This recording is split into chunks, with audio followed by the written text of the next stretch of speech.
सर्वप्रथम सर्वांना श्री स्वामी समर्थ. स्वामी महाराजांच्या कृपेने तुमच्या सर्व चांगल्या इच्छा पूर्ण होत ही स्वामींचरणी प्रार्थना करते आणि आजच्या व्हिडिओला सुरुवात करते. उद्या 23 ऑक्टोबर 2025 गुरुवार रोजी भाऊबीज म्हणजे यमद्वितीया हा दिवस आलेला आहे. दिवाळीचा शेवटचा दिवस म्हणजे भाऊबीजेचा दिवस. तसं तर दिवाळी आपण कार्तिक पौर्णिमा म्हणजे तुळशी विवाह समाप्तीपर्यंत आपण दिवाळीचा सण साजरा करत असतो. तुळशी विवाह समाप्ती झाली की मगच आपली दिवाळी संपत असते. पण दिवाळीचे हे 5 दिवस तेव्हा संपतात जेव्हा आपण यमद्वितीया म्हणजे भाऊबीज साजरी करत असतो. भावाच्या बहिणीच्या अटूट प्रेमाचा नात्याचा हा दिवस असतो. कार्तिक शुद्ध द्वितीया हा दिवस यमद्वितीया म्हणून सुद्धा प्रसिद्ध आहे. यालाच भाऊबीज असे म्हणतात. भाऊ बहिणीच्या प्रेमाचा हा दिवस. या दिवशी बहीण आपल्या भावास आपल्या घरी बोलावते, त्याला मंगल स्नान घालते, गोड गोड पदार्थ करून जेवायला वाढते, त्याला ओवाळते. भाऊ तिला वस्त्र अलंकार किंवा पैसे ओवाळणी म्हणून घालतो. या दिवशी यमदेवता आपली बहीण यमुना हिच्या घरी जेवावयास येतात जातात. म्हणून या दिवसाचे स्मरण म्हणून या दिवसाला यमद्वितीया असे सुद्धा म्हटले जाते.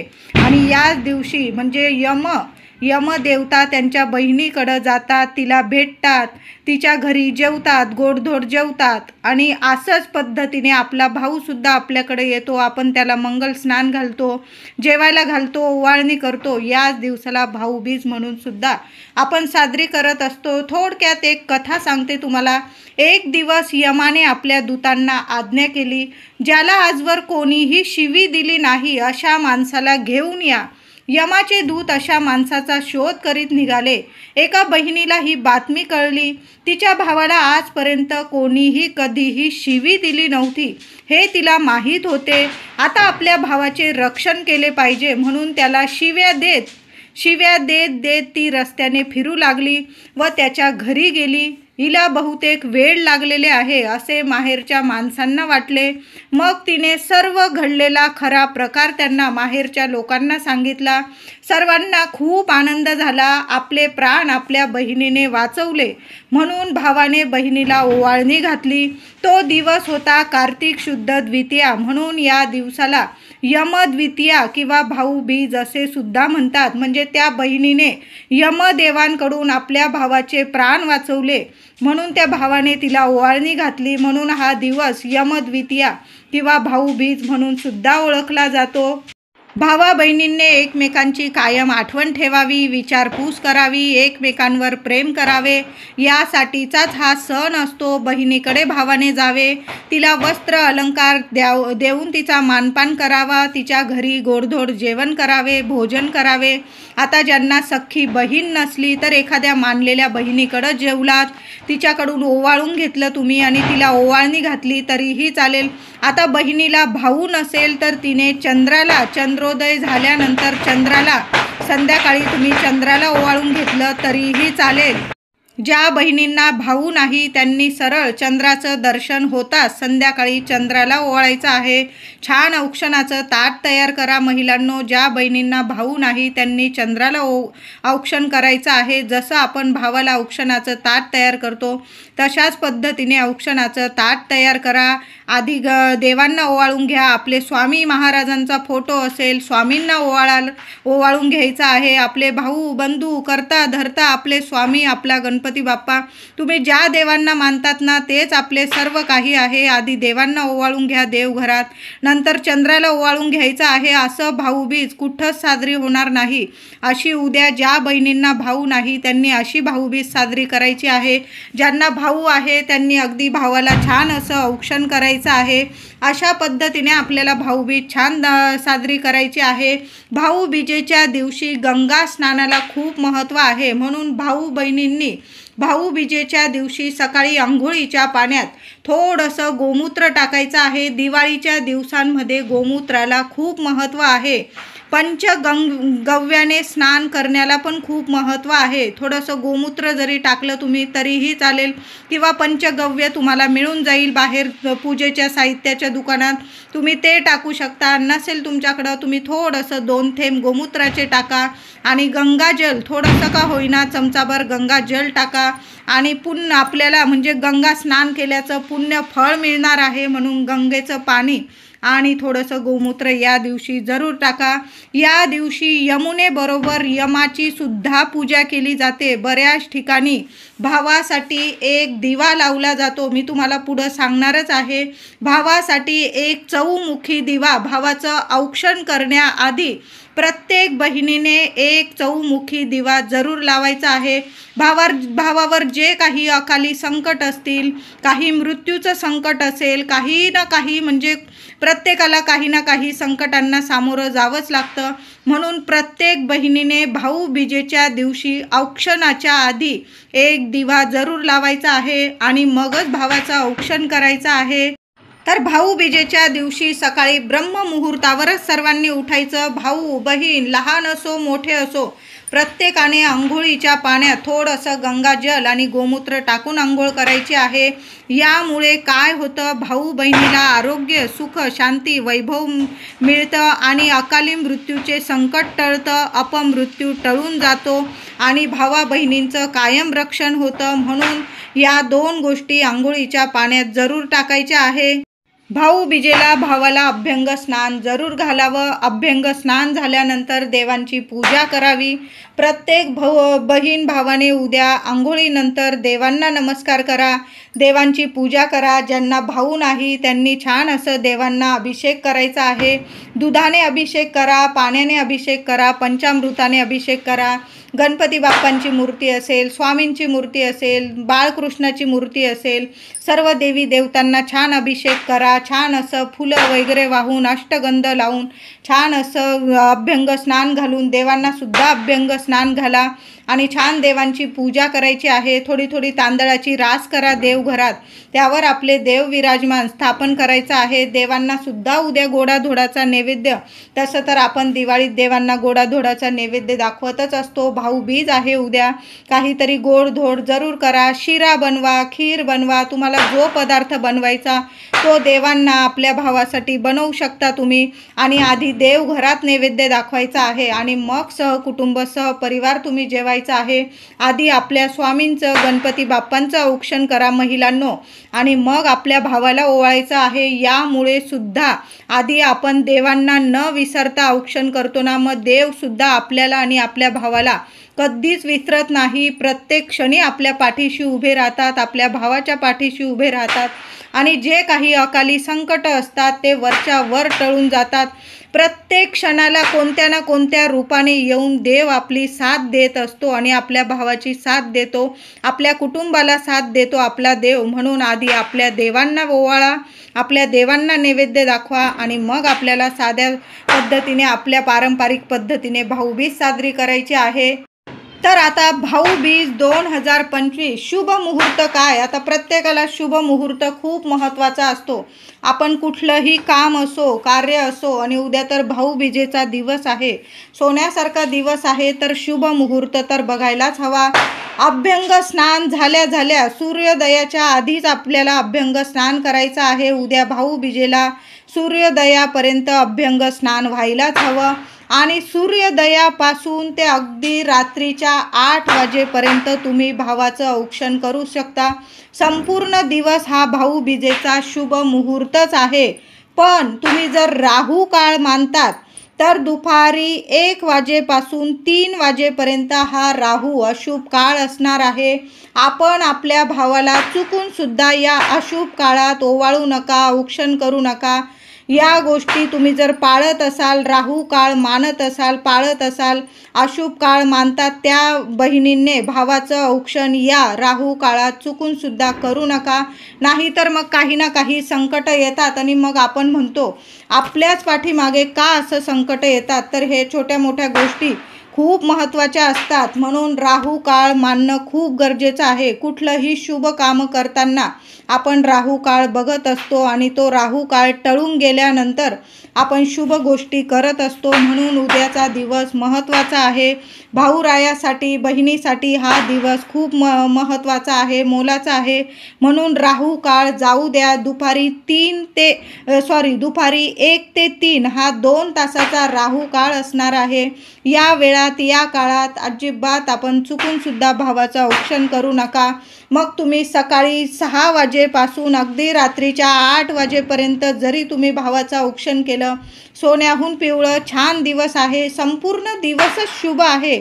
फक्त हा राहू काळ टळून जाऊ द्यायचा आहे. तुम्ही जर मानतात राहू काळ, तर या वेळात या काळात भावाचं औक्षण करू नका. बाकी संपूर्ण दिवस हा शुभच आहे. उद्या भावाचं औक्षण करताना भावाला पाटावर बसवायचं आहे. आसन देऊन बसवा. पूर्व पश्चिमच आपल्याला भाऊबीज साजरी करायची आहे. भावाचं औक्षण करताना पूर्व पश्चिम दिशा बघून भावाचं पाठ मांडायचं. पाटाभोवती थोडीशी रांगोळी काढा. बहिणीने सुद्धा काहीतरी आसन घ्यायचं आहे. असंच जमिनीवर उभं राहून औक्षण करू नये कधीच, म्हणून आसन घेऊन घ्यायचं आहे. छान असं औक्षणाचं ताट तयार करायचं आहे. औक्षणाच्या ताटात एक दिवा, कणकेचा दिवा खूप महत्त्वाचा आहे. एक कणकेचा दिवा, 2 मुटके तयार करायचे आहे. एक मुठी कणकेचा दिवा तयार करा, 2 मुटके तयार करा. दिव्याची हळद कुंकू वाहून पूजा करा आणि दिव्यात तेल टाकून वात टाकायची आहे, दुहेरी वात. हळदी कुंकू, अजून अक्षता, एक सोन्याची अंगठी, एक सुपारी, गोडाचा पदार्थ आणि एक नारळ. तुम्हाला लाल पिवळा करदोडा बांधून एक नारळ भावाच्या हातात द्यायचा आहे. छान असं भावाला पूर्व पश्चिम बसवायचं. भावाला आधी तिलक करायचं आहे. हळदी कुंकू ओलं करून घ्या. तेलाने ओलं करा किंवा पाण्याने ओलं करा. छान असा तिलक करायचा आहे. भावाचा तिलक झाल्यावर त्यावर थोड्याशा अक्षता चिटकवायच्या आहे. त्यानंतर थोड्याशा अक्षता आपल्या हातातल्या भावाच्या डोक्यावर टाकायच्या आहे. नंतर भावाला सुपारीने, सोन्याने ओवाळून घ्यायचं आहे. छान असं दिव्याने ओवाळून घ्यायचं आहे. सुपारीने जरूर ओवाळा महिलांनो. सुपारीसारखा टणक राहतो आणि आपल्या पाठीशी, आपल्या कुटुंबाच्या पाठीशी भरभक्कम आपला भाऊ कायम पाठीशी उभा राहतो. म्हणून सुपारीने ओवाळणं खूप महत्त्वाचं आहे. सोन्याने सुद्धा ओवाळायचं आहे. आपल्या भावाला सोन्यासारखं सुख ऐश्वर्य मिळावं, कायम सोन्यासारखा राहावा म्हणून सोन्याने ओवाळायचं आहे. आणि कणकेच्या दिव्याने ओवाळणं सुद्धा खूप महत्त्वाचं आहे. भावाच्या किंवा बहिणीच्या पाठीमागील जी पीडा असते, पितृदोष असतात, ग्रहदोष असतात, ते संपूर्ण निवारण होतात. म्हणून आपल्याला कणकेच्या दिव्याने भावाचं औक्षण करायचं आहे. नंतर तो दिवा शांत झाल्यानंतर टाकून देण्यापेक्षा एखाद्या झाडाखाली ठेवून द्या. तिथली चिमणी पाखरं, किडे मुंग्या खातील, लाख लाख तुम्हाला आशीर्वाद देतील. यामुळे सुद्धा संपूर्ण घरादाराचा, माहेरचा असो सासरचा असो, संपूर्ण पितृदोष नष्ट होतो. महिलांनो, कणकेचाच दिव्याने आपल्या भावाचं औक्षण करायचं आहे. औक्षण झाल्यानंतर भावाच्या हातात एक श्रीफळ द्यायचं आहे. 20 रुपयाचं द्या, 30 रुपयाचं द्या, 50 रुपयाचं द्या, तुमच्यावर आहे. छान असं छोटं घ्या, मोठं घ्या. चांगलं पाणीदार श्रीफळ आणायचं आहे. त्याला करदोडा गुंडाळायचा आहे आणि भावाच्या हातात तुम्ही काही भेटवस्तू द्या किंवा नका देऊ बहिणींनो, पण भावाच्या हातात हे शुभ श्रीफळ जरूर द्या. साक्षात लक्ष्मी नारायणांची कृपा त्याच्या हातात देत आहात तुम्ही, म्हणून एक श्रीफळ जरूर. लक्ष्मी पूजनानंतर भाऊबीज आपण तिसऱ्या दिवशी साजरी करत असतो, म्हणून भावाच्या हातात श्रीफळ देणं खूप महत्त्वाचं आहे. लक्ष्मी नारायणांचा अखंड आशीर्वाद भाऊ बहिणीवर कायम राहतो, म्हणून एक श्रीफळ जरूर द्यायचं आहे हातात. भावाने सुद्धा बहिणीचं ओवाळणीचं ताट भरून टाकायचं आहे. तुम्हाला जेवढे परवडतील 500 टाका, 1000 टाका, 2000, 10,000, तुमची जशी म्हणजे तुमच्या खिशाला जेवढे परवडतील ना. बहीण आहे, बहीण अगदी थोडे जरी पैसे टाकले ना, भावावर जीव ओवाळून टाकत असते. कायम कुठलीही बहीण घ्या, भावावर कायम जीव ओवाळून टाकत असते. भावाने अगदी थोडी जरी ओवाळणी घातली ना, तिला ती लाख मोलाची असते ओवाळणी. म्हणून तुम्ही जेवढे तुम्हाला हवे तेवढे तुम्ही बहिणीच्या ताटात ओवाळणी म्हणून घालू शकता. तुम्ही जरी साडी, चोळी, बांगड्या वगैरे तिला सगळं दिलेलं असेल, माहेरकडून मानपान झालेलं असेल, तरी पण बहिणीचं ओवाळणीचं ताट खाली ठेवू नका. 100, 500, 1000 तिच्या ताटात जरूर ओवाळणी म्हणून टाकायची आहे. बहिणीने पण भावाला काहीतरी कपडा लत्ता द्यायचा असेल, तुम्हाला काहीतरी भेट वस्तू द्यायची असेल तर तुम्ही देऊ शकता. फक्त भाऊ बहिणीने काचेच्या वस्तू असतील किंवा चामड्याच्या वस्तू असतील अशा वस्तू एकमेकांना भेट म्हणून कधीच देऊ नका. तुम्हाला द्यायचेच तर कपडे द्या, साडी देऊ शकता भाऊ बहिणीला. बहिणीने पण भावाला एखादा ड्रेस घेतला, कपडे लत्ते दिले, ठीक आहे, पण अशा तुटतील फुटतील अशा वस्तू अजिबात एकमेकांना देऊ नका. तर उद्या भाऊबीज तुम्ही तुमच्या भावाला केव्हा ओवाळणार आहात प्रत्येक बहिणीला माहीतच असेल. जेव्हा भाऊ तुमच्याकडे येईल, तुम्ही थोड्या वेळात जेव्हा ओवाळणार असाल, सगळी तयारी वगैरे करून तुमचं जेवण वगैरे झाल्यानंतर ओवाळत असाल किंवा आधी ओवाळत असाल, जेव्हा तुम्ही ओवाळणीचं ताट तयार करत आहात तेव्हाच तुम्हाला एक चौमुखी दिवा बनवून घ्यायचा आहे. महिलांनो, कणकेचा बनवा. आता आपल्याला भावाला कणकेच्या दिव्यानेच ओवाळायचं आहे. मग अजून एक तुम्ही कणकेचा चौमुखी दिवा बनवत असाल तर बनवून घ्या. तुमच्याकडे एवढा वेळ नसेल, तुम्ही मातीची चौमुखी पंती घेतली तरीही चालेल. एक ताटलीत ती चौमुखी पंती तयार करून घ्यायची आहे. दुहेरी वाती टाका, तेल टाकायचं आहे. देवांना दिव्यांसाठी जे तेल वापरता तुम्ही ते तेल टाकून घ्यायचं आहे आणि दिव्याची हळद कुंकू वाहून पूजा करायची आहे. भावाचं औक्षण करण्याआधी आपल्याला एक चौमुखी दिवा, प्रत्येक बहिणीने एक चौमुखी दिवा घराच्या बाहेर दक्षिणेकडं तोंड करून लावायचं आहे. चारी दिशांना तर आपला म्हणजे आपण ज्योत लावलेलीच आहे, आपण चौमुखी दिवा लावत आहोत. चारी दिशांनी आपल्या भावाचं रक्षण होणार आहे. यमद्वितीया सुद्धा आहे. दक्षिणेकडं असा एक दिवा जरूर लावून द्यायचा आहे. कुठलंच म्हणजे अकाली संकट मृत्यू भावाकडं फिरकणार सुद्धा नाही. कायम त्याचं रक्षण होत राहील. म्हणून असा एक चौमुखी दिवा प्रत्येक बहिणीने उद्या जेव्हा तुम्ही ओवाळणार असाल भावाला, मग सकाळी ओवाळा, रात्री ओवाळा, संध्याकाळी ओवाळा, पण जेव्हा ओवाळणार असाल त्याच्या आधी घराच्या बाहेर दुपारी जरी लावला काही हरकत नाही. जेव्हा ओवाळाल त्याच्या आधी चौमुखी दिवा आपल्या घराबाहेर लावायचा आहे. उद्या भाऊबीजेला भावाला ओवाळण्याआधी एक चौमुखी दिवा मुख्य प्रवेशद्वाराबाहेर प्रत्येक बहिणीने जरूर लावावा आणि दिवा लावताना प्रार्थना करायची आहे, माझ्या भावावर कुठलंही संकट अपमृत्यू येऊ नये कधीच.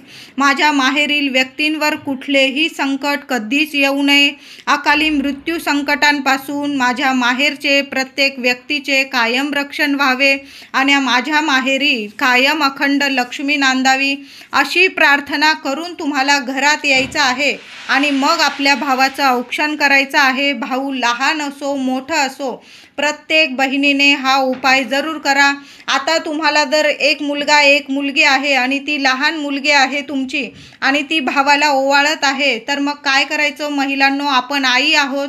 आपण जरी घराबाहेर एक चौमुखी दिवा लावून दिला तरीही चालेल आणि मग तुम्ही मुलांकडून औक्षण करून घ्यायचं आहे. लहान लेकरं असतील, आईने स्वतः उपाय केला घराबाहेर, जेव्हा तुम्ही तुमच्या लेकरांकडून औक्षण करून घेणार आहात, भाऊबीज साजरी करून घेणार आहात, स्वतःच्या मुख्य दाराबाहेर एक दिवा यमदेवांसाठी यमदीपदान म्हणून सुद्धा हा दिवस म्हणजे आपण जसं धनत्रयोदशीला यमदीपदान करत असतो, खूप महत्त्वाचं आहे. या दिवशी सुद्धा एक दिवा यमदेवांच्या नावाने जरूर या दिवशी लावायचा आहे. कायम आपल्या घरादाराचं रक्षण होतं, आपल्या भावाचं रक्षण होतं, आपल्या लेकराबाळांचं रक्षण होतं. कुठलंही अपमृत्यूचं संकट कधीच आपल्या लेकरा बाळांवर भावावर कधीच येत नाही, वरच्या वर टळून जातं. म्हणून असा एक दिवा जरूर लावा. खूप महत्त्वाची गोष्ट आहे. तुम्ही म्हणाल या काहीही सांगताय ताई, पण एक दिवा लावून तर बघा, काही वाईट तर होणार नाही. चांगल्याच गोष्टी शुभ गोष्टीच तुमच्या घरात घडून येतील. भावाला इतकी प्रगती मिळेल की रात्रंदिवस त्याची सोन्यासारखी प्रगती सुरू होणार आहे. दिवाळी आहे, प्रकाशमय करायचं आहे. उद्या दीपदान करा आणि मग भावाचं औक्षण करा. त्याचबरोबर भावावरून एक वस्तूसुद्धा ओवाळून टाकायचं आहे. मोठ्या बहिणी असतील तर मोठ्या बहिणींनी स्वतः भावावरून एक वस्तू ओवाळून टाका. आता तुमची लहान लेकरं आहे, आईने जरी उपाय केला आपल्या लेकरावरून तरीही चालेल. 4-5 लवंग हातात घ्यायचे आहे. 5 लवंग घ्या, थोडीशी पिवळी मोहरी घ्यायची आहे किंवा पिवळी मोहरी नसेल काळी मोहरी घेतली तरीही चालेल. 3 वेळा आपल्या मुलाच्या डोक्यापासून किंवा भावाच्या डोक्यापासून पायापर्यंत ओवाळून घ्यायचं आहे आणि सरळ एखादी मातीची पंती घ्या किंवा तुम्ही ज्या भांड्यात कापूर जाळता त्यावर जाळून टाकायचं आहे. यामुळे सुद्धा भावावरील संकट टळून जातात आणि त्याला भरभरून यश प्रगती मिळत असते. कुठल्याच कामात त्याला अपयश कधी मिळणार नाही. म्हणून अशा पद्धतीने 5 लवंग आणि थोडीशी काळी किंवा पिवळी मोहरी जरूर कापूर सोबत जाळून टाका. भावावरून 3 वेळा डोक्यापासून पायापर्यंत नीट त्या 2 वस्तू हातात घेऊन उजव्या हातात घ्या आणि ओवाळून घ्या आणि सरळ कापरावर जाळून टाकायचे आहे. तुम्हाला काही बोलायचं असेल, भावाची इडापिडा टळू दे, काही बोलत असाल तुम्ही दृष्ट काढताना बोलू शकता, नाही तर श्री स्वामी समर्थ आपल्या स्वामींचं नामस्मरण करा आणि ओवाळून टाका आणि कापरासोबत जाळून टाका. घराबाहेर जाळू शकता किंवा एखाद्या कोपऱ्याला घरात खिडकी वगैरे असेल तिथं सुद्धा जाळलं. नंतर त्या वस्तू निर्माल्यात टाकून द्या.